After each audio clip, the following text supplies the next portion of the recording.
are currently being investigated and interrogated, and a number yet to be investigated and interrogated specific to that chat room. Several senators honed in on social media's role in perpetuating violence, calling for immediate reform to Section 230. Patel says he's long advocated to bring more liability to social media and tech companies. Free speech doesn't allow you to go on the internet and basically incite somebody to kill another person, right? Absolutely not. So if it's illegal offline, it should be illegal online. Agreed? Whatever the law is. Yes, sir. What's the FBI's role here in investigating what is going on with these chatbots? And these chatbots and these generative AI are getting coupled with actual humans who are using them and releasing them because they can do the work faster and quicker than humans can and get into spaces like social media where humans have a difficulty in engaging. And what we're doing is treating any extension of generative AI as the criminal themselves. And Patel was also forced to defend against Democrat criticism that he's been targeting and firing FBI employees for either having worked on January 6th related investigations or having unfavorable political opinions. There have been adverse actions of various kinds taken against about 20 of the 60 people on your enemies list who've been in office for 7 months. At that rate, the only actions we take, generally speaking, for personnel of the FBI are ones based on merit and qualification and your ability to uphold your constitutional duty. Certain FBI leaders were fired and have taken to the courts to fight back, though Patel wouldn't get into the details as to why those employees were fired, saying that these are ongoing legal cases. Reporting from Washington, D.C., Melina Weisskopf, NTD News. The FBI is scrutinizing online accounts alleged to have signaled some awareness of Charlie Kirk's assassination before it happened. The Epoch Times says multiple accounts on X and TikTok identified by the Washington Free Beacon are being looked at. According to screenshots highlighted by the Washington Free Beacon, one post from an X account mentioned the date of Kirk's assassination 1 week before it happened. Another X account wrote in August that September 10th will be a very interesting day.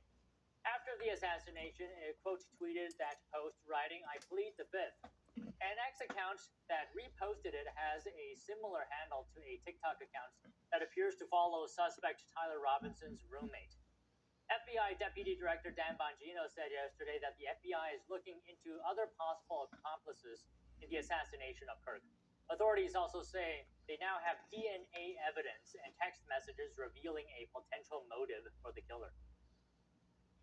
House Majority Leader Steve Scalise this morning called on political officials and the media to self-reflect in the aftermath of Charlie Kirk's assassination. He says, "We all have a part to play to try to stop the common cycle of fomenting hatred over political disagreements." Here he is earlier today. When you look at just this example with Charlie, and there's been some studies that have been done that have taken, just for example, President Trump and the word fascism. One network alone used that combination of words over 3,000 times. 3,000 times, mainstreaming that combination of words in just the last 3 years.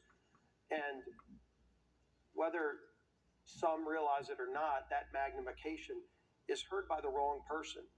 We can all do our part to not allow that kind of hateful speech to become mainstream and stand up against it so that we don't see this become the norm in America. It's not who America is. We are not a nation that settles our differences with violence. We settle our political differences at the ballot box, and that's the way it always has to be for a free and fair democratic society to endure. A reporter asked House Speaker Mike Johnson how to balance protecting free speech while also addressing violent rhetoric. Johnson urged government agencies and personal companies to be vigilant about holding their employees accountable for personal behavior and decorum.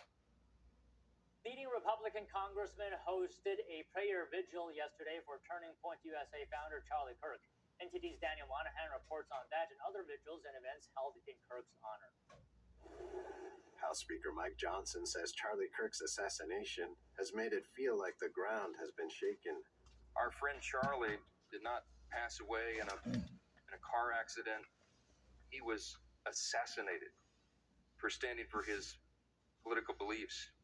To honor Kirk's memory, Johnson encourages young people to do two things: advance his principles and adopt his approach. The principles that Charlie stood for were faith and freedom and family and virtue and patriotism and America, which he believed and we all believe is the greatest nation in the history of the world, but also to adopt his approach. Because Charlie was a happy warrior and he was not angry at anybody about any of those things that he was advancing. He never hated anyone. In fact, in Charlie's own words, he was motivated by love. Johnson says Kirk could win any debate, but never held it against anyone on the other side of the table. To the contrary, the very first person to reach out a hand of friendship or to put his arm around the shoulder of someone who was on the complete opposite side of the political spectrum, philosophy, or ideology, because it was about the people. Majority Leader Steve Scalise says the fear that free speech was under attack on college campuses is what drove Kirk into action. He didn't just start an organization called Turning Point USA. Charlie Kirk started a movement. Majority Whip Tom Emmer called the assassination of Charlie Kirk an attack on traditional values that make America great: free speech, independent thought, and civil discourse. Charlie created a movement by putting these values into practice on college campuses all across this country. The fact that he got killed for it, and many Americans consequently celebrated his murder, begs the question: how do we get so far away from the values our nation was built upon? More importantly, how do we get back? A handful of Democrats, including Representatives Marie Gluesenkamp-Perez and Tom Suozzi, also attended the event. In colleges, Meanwhile, thousands attended a vigil for Kirk yesterday at Arizona State University. I went to church on Sunday, and the churches are overflowing in this country. And I believe on campus we will have that same type of result. And I think it just starts here with people standing up, being vocal, standing up for free speech, and supporting Charlie at the end of the day. Other mourners of Kirk gathered at a makeshift memorial at Utah Valley University, where Kirk was murdered. To have the most prominent figure in freedom of speech get assassinated in front of the whole world, it's just, there's so much emotion wrapped up around that. The community has been great. We've set up all these memorials and dropped off flowers, and I know that we just need to be strong during these times. Attorney General Pam Bondi says hate speech is not free speech, speaking on the Katie Miller podcast. We will absolutely target you, go after you, if you are targeting anyone with hate speech, anything, and that's across the aisle. Bondi says people thought they could silence Charlie Kirk, but the opposite has occurred. The Attorney General believes people are going to be more vocal about their faith and beliefs. Daniel Monahan, NTD News. President Trump yesterday sued the New York Times over alleged defamation, libel, and damage to his reputation. The $15 billion lawsuit also names 4 of the paper's reporters and publisher Penguin Random House. Trump's suit cites a series of New York Times articles. One is an editorial prior to the 2024 presidential election, which said he was unfit for office. The legal action also mentions a 2024 book published by Penguin titled Lucky Loser: How Donald Trump Squandered His Father's Fortune and Created the Illusion of Success. Trump's lawyers say the publications have harmed Trump's business and personal reputation and caused economic damage to his brand value. It also said they were knowingly filled with distortions and fabrications about Trump. Trump yesterday on Truth Social accused the paper of lying about him, his family, and businesses, as well as the America First movement and MAGA. The New York Times and Penguin did not immediately respond to a request for comment. Now, the Utah County Attorney is holding a press conference to discuss the arrest of Tyler Robinson, who is accused of killing Charlie Kirk. We're going to tune into that.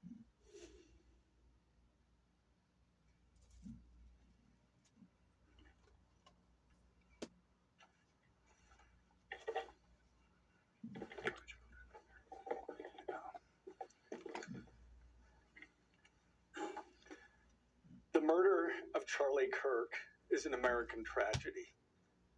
Charlie Kirk was murdered while engaging in one of our most sacred and cherished American rights, the bedrock of our democratic republic, the free exchange of ideas in a search for truth, understanding, and a more perfect union.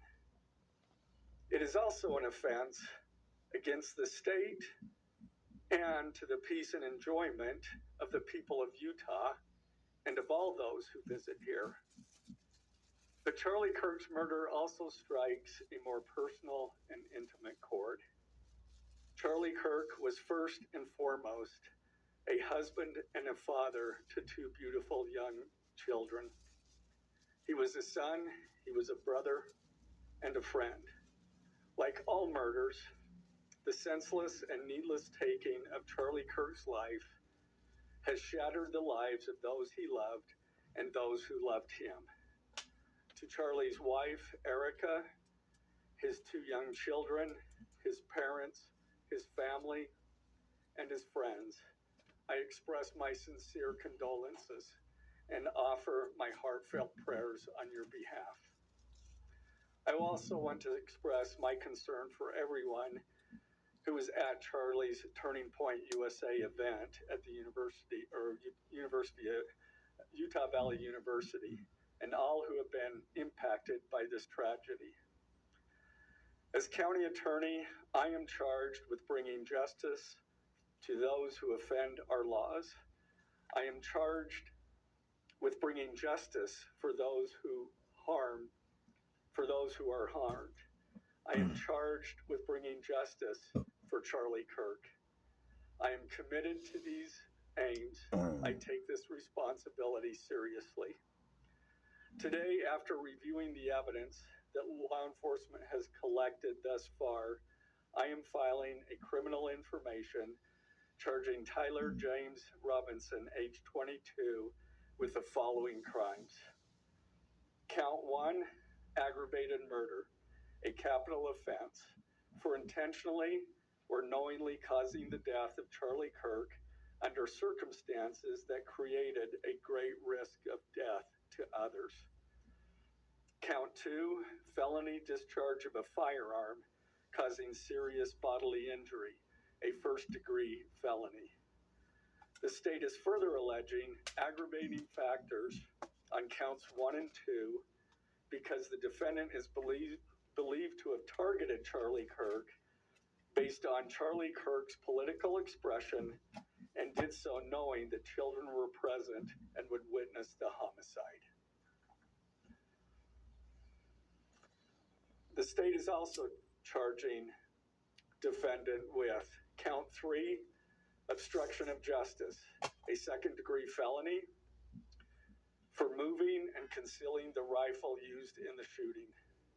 Count 4, obstruction of justice, a second-degree felony for disposing the clothing he wore during the shooting. Count 5, witness tampering, a third-degree felony for directing his roommate to delete his incriminating texts. Count 6, witness tampering, a third-degree felony for directing his roommate to stay silent if police questioned him. And count 7, commission of a violent offense in the presence of a child, a Class A misdemeanor, for committing homicide knowing that children were present and may have seen or heard the murder and did so based on Charlie Kirk's political expression. Also, following the press conference, I am filing a notice of intent to seek the death penalty. I do not take this decision lightly, and it is a decision I have made independently as county attorney, based solely on the available evidence and circumstances and nature of the crime. Because we are seeking the death penalty, the defendant will continue to be held without bail in the Utah County Jail. Turning to the 10-page information, these are the allegations. On September 10th, 2025, at approximately 12:23 p.m., Charlie Kirk was shot and killed while speaking to a large crowd on the campus of Utah Valley University in Orem, Utah. Police found the suspected murder weapon, a bolt-action 30-06 rifle, nearby. Over the next approximately 33 hours, police conducted a manhunt for the shooter until the evening of September 11th, 2025, when Tyler James Robinson surrendered to police at the Washington County Sheriff's Office. DNA consistent with Robinson was found on the rifle's trigger. After shooting Mr. Kirk, Robinson hid the gun, discarded the clothing he wore when he fired the rifle, and told his roommate to delete incriminating text messages and not talk to police. Children were present at the time of the shooting. The shooting. Turning Point USA, a nonprofit organization founded in 2012 by Charlie Kirk, organized a public outdoor event to be held at noon on September 10th, 2025 at UVU. The event was the first in a series of similar events to be held at college campuses nationwide. Mr. Kirk is a well-known conservative activist famous for these type of events where he discusses various political issues and debates with audience members. His events and comments have garnered a significant number of supporters and drawn the ire of many who disagree with his political views. The event at UVU was announced far in advance and garnered significant publicity and interest. Consequently, several hundred people attended. Mr. Kirk was interacting with a crowd before the event officially got underway. Then, at approximately noon, Mr. Kirk seated himself under a portable canopy behind a table and microphone. He began speaking to the crowd and fielding questions from attendees, a format Mr. Kirk commonly used at his events. Mr. Kirk allowed his questioners to approach a microphone positioned directly in front of him. Mr. Kirk's team members were very close to him on his right and left, as well as some behind his canopy and others at various close locations near him. The large crowd surrounded Mr. Kirk on three sides. Temporary metal fencing separated attendees from Mr. Kirk by only a matter of feet. Directly above and behind Mr. Kirk was the UVU Hall of Flags, an indoor walkway spanning several hundred feet with floor-to-ceiling glass windows which overlooked the plaza where Mr. Kirk was seated. People were in the walkway at the time of the shooting. Approximately 15 minutes into the event, Mr. Kirk was answering a question about mass shootings by transgender individuals when a gunshot rang out. The bullet struck Mr. Kirk in the neck. He slumped to the ground almost immediately. The bullet's trajectory passed closely to several other individuals beside Mr. Kirk, including the questioner who was standing directly in front of Mr. Kirk. Children were visible near Mr. Kirk's stage when he was shot. Mr. Kirk was rushed to a nearby hospital where he was declared deceased. The medical examiner's report is still pending. So UVU surveillance. So at the moment of the shot, a UVU police officer was watching the crowd from an elevated vantage point. As soon as he heard the shot, he began to scan the area for threats. Believing the shot came from a rifle because of its sound, he looked for potential sniper positions. He noted a roof area approximately 160 yards away from Mr. Kirk as a potential shooting position and rushed there to look for evidence. The suspected shooting position is adjacent to an open, publicly accessible walkway.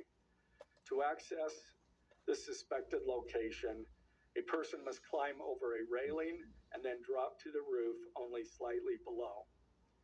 The UV officer climbed over the railing and down onto the roof. He then walked to the suspected shooting position and confirmed a clear shooting corridor between the position and Mr. Kirk's seat.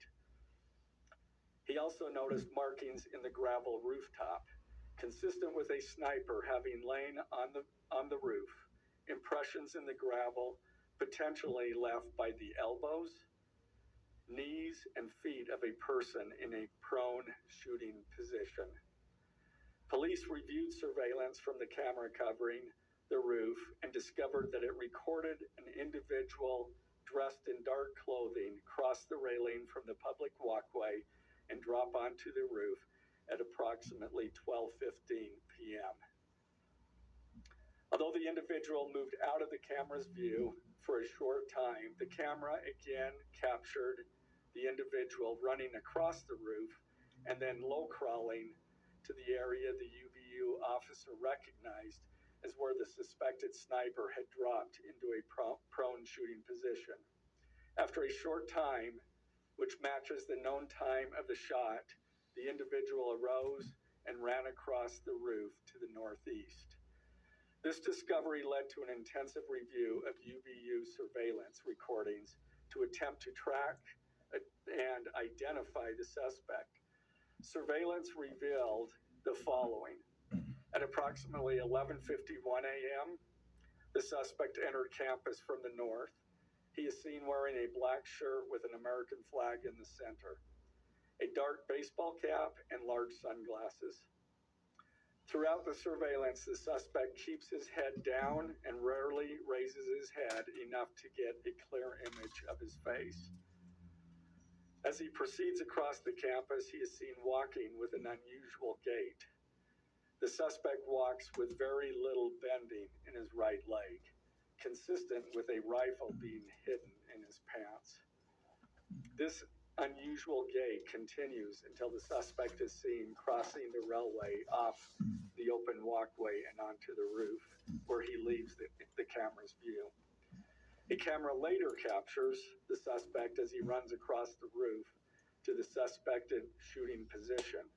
Immediately after the shot was fired, a camera captures the suspect running across the roof carrying an item whose shape is consistent with a rifle. The suspect is then seen climbing down from the roof. He appears to drop the item he was carrying as he hits the ground in a controlled fall. He then picks up the item and runs toward the northeast end of campus. Expanded crime scene investigation. Law enforcement officers followed the suspect's escape path to the northeast end of campus, where they believe the suspect left campus and entered a wooded area. In that wooded area, investigators found a bolt-action rifle wrapped in a towel. The rifle contained one spent round and 3 unspent rounds. This is consistent with the facts officers observed at the time of and immediately after the shootings. No shell casings were found on the roof, suggesting a bolt action rather than an auto-loading weapon, and only a single round was fired. Each round in the rifle contained an etched inscription as follows. The fired cartridge was etched, "No Tice's bulge, OWO, what's this?" The second cartridge that was again not spent, the last 3 were not spent, were not fired.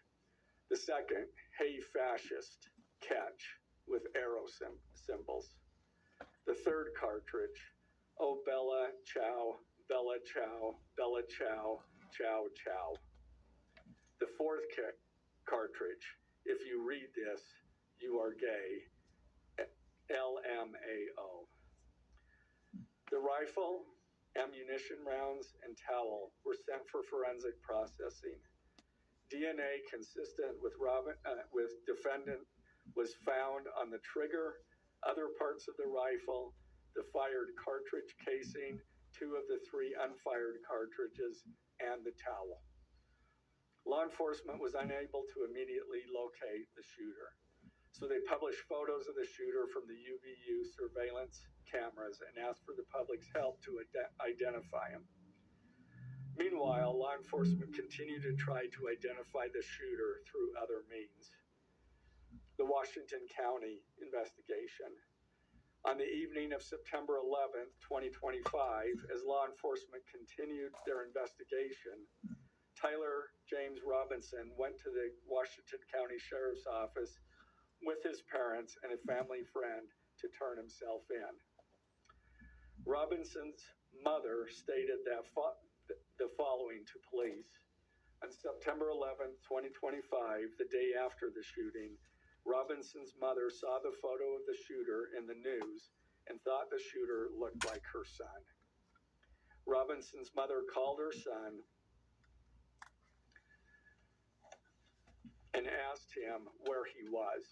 He said he was at home sick and that he had also been at homesick on September 10th. Robinson's mother expressed concern to her husband that the suspect shooter looked like Robinson. Robinson's father agreed. Robinson's mother explained that over the last year or so, Robinson had become more political and had started to lean more to the left, becoming more pro-gay and trans rights oriented. She stated that Robinson began to date his roommate, a biological male who was transitioning genders.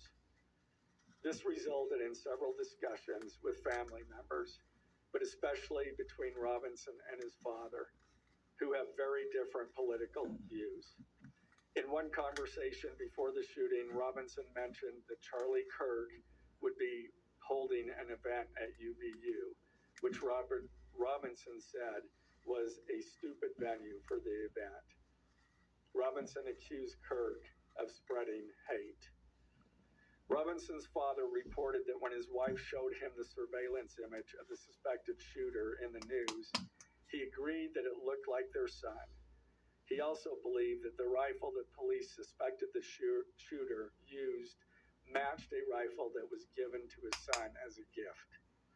As a result, Robinson's father contacted his son and asked him to send a photo of the rifle. Robinson did not respond. However, Robinson's father spoke on the phone with Robinson. Robinson implied that he planned to take his own life. Robinson's parents were able to convince him to meet at their home. As they discussed the situation, Robinson implied that he was the shooter and stated that he couldn't go to jail and just wanted to end it. When asked why he did it, Robinson explained there is too much evil and the guy, referring to Charlie Kirk, spreads too much hate. They talked about Robinson turning himself in and convinced Robinson to speak with a family friend who is a retired deputy sheriff. At Robinson's father's request, the family friend met with Robinson and his parents and convinced Robinson to turn himself in. The family friend spoke to police and reported telling Robinson that it would be best if he brought all evidence with him to the sheriff's office to avoid police having to search his parents' home. The friend also asked Robinson if he had any clothes that were related to what he did. Robinson replied that he had disposed of the clothes in different areas. The roommate. Police interviewed Robinson's roommate, a biological male who was involved in a romantic relationship with Robinson. The roommate told police that the roommate received messages from Robinson about the shooting, and he did provide those messages to police. On September 10th, 2025, the roommate received a text message from Robinson which said, "Drop what you're doing. Look under my keyboard." The roommate looked under the keyboard and found a note that stated, quote, "I had the opportunity to take out Charlie Kirk, and I'm going to take it." Police found a photograph of this note. The following text exchange, then took place. After reading the note, the roommate responded, "What? You're joking, right?"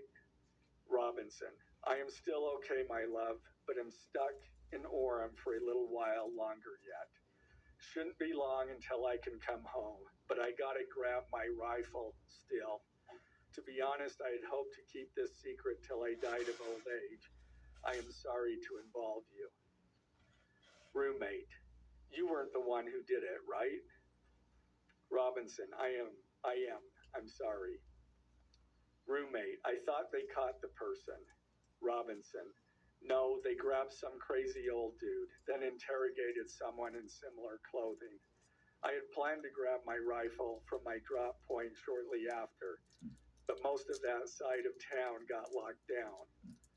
It's quiet, almost enough to get out, but there's one vehicle lingering. Roommate, why?